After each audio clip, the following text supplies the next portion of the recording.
What is going on, guys? TalkNorwichCity here, back for another breakfast with TNC. I hope you guys are doing really well. As you can see, all I've got this morning is a coffee, but I did make a breakfast earlier that I've eaten before recording. Yeah, it was a smoothie. I've done it on Snapchat, so check that out now. What time it is?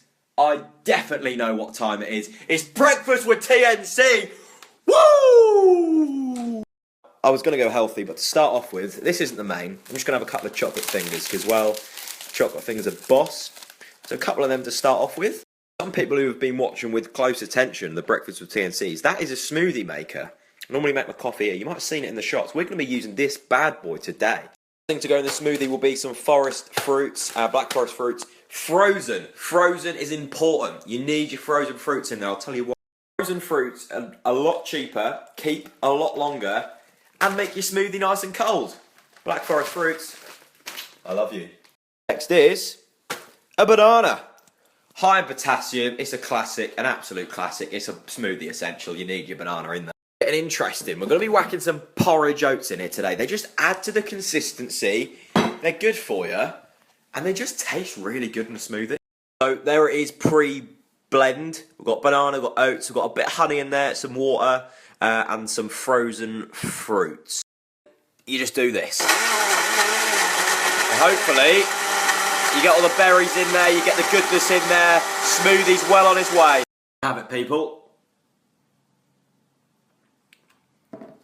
A nice healthy way to start the day. Don't say I ever encourage unhealthy eating. So yeah, that was on yesterday's Snapchat story. I had it yesterday and I had it this morning, but I had it before. So this morning, I've just got a little coffee in my TNC mug and a little digestive. Now the key to this is all about the dip. You need the dip. Dip that in there a couple of seconds, get the drips off. Perfect. Definitely a good way to start the day. Anyway, news for this morning coming in is that Louis van Gaal is expecting a very tough game at Norwich City. Louis van Gaal put it is always a difficult fight against a team who fights to maintain their place in the Premier League. That is always very difficult.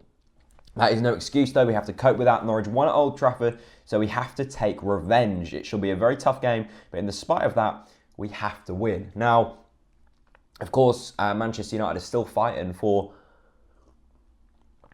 a top 4 place, and they need that. They need that desperately because they're not in the Europa League, so they can't get qualification through that. And every season, Manchester United don't get Champions League. They're getting further and further behind the top 4, which just isn't their objective at all. They are trying to get back to the top of English football that we all really know them for. And they're struggling. I don't think they are going to get top 4, and it would be beautiful for us to crush, their top 4 dreams, because I can remember that Ryan Giggs goal so vividly, and it still hurts me at Carrow Road. But it is going to be a tough game. Manchester United are a good team and probably in the best form of the season. They've just reached an FA Cup final. They're buzzing off that. They've got Rashford in form. They've got Martial in form. Although they haven't got Fellaini, which I haven't really talked about in my previews. Fellaini is suspended for violent conduct, rightfully so. The amount of elbows he's thrown this season is beyond a joke. But this leads nicely onto the next article, actually, which is from The People's Person, a fantastic Manchester United website. And this is the starting 11 they're expecting to go with. And to be honest,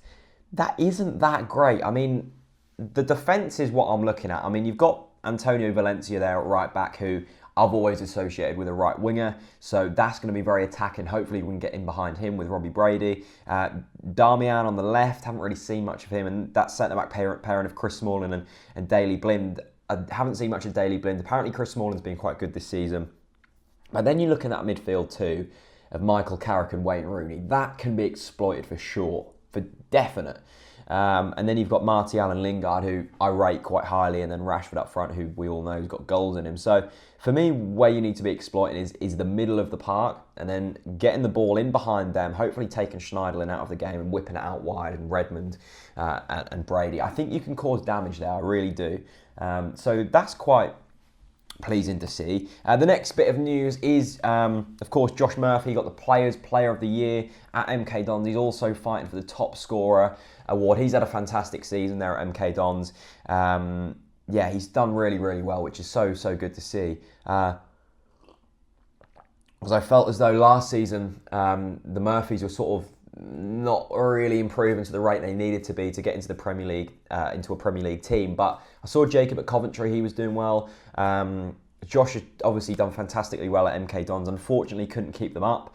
They have been relegated, but it's fantastic to see he's been named Player of the Year, and so many MK Dons fans want to keep him as well. So that shows just how well he's done, and hopefully we can keep hold of him, because if we're in the Championship next season, he's going to be a regular starter, you would have thought. He went on to say, we've let ourselves down by not staying in the league, but the way we've played it should have never have happened. At the end of the day, it's been great to play with these boys, and the club is something I will hold in my heart for a very long time, as well as a lot of these boys.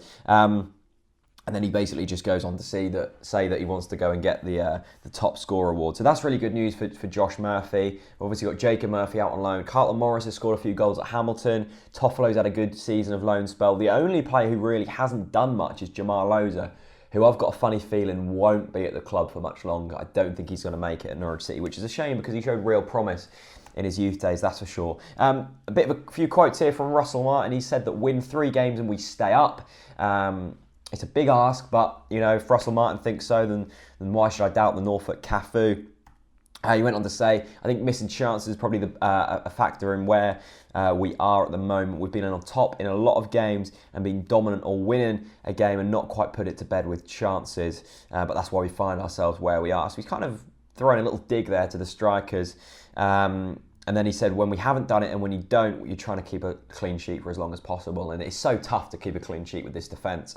And I kind of agree with Russell Martin. It must be tough as a defender, a tough ask when all of the blame's constantly being thrown on you, when actually we're not scoring many goals. And that's not good. And then he basically ends up and he said, I don't think it's become much more difficult since the Arsenal defeat. Win 3 games and we stay up. It's as simple as that. So a bit of positivity there from Russell Martin, which is really nice to see. I don't believe we can stay up, but, I've been wrong a lot. And then final article, really nice article here from the EDP, basically taking some quotes out of Arsene Wenger's programme notes from last game.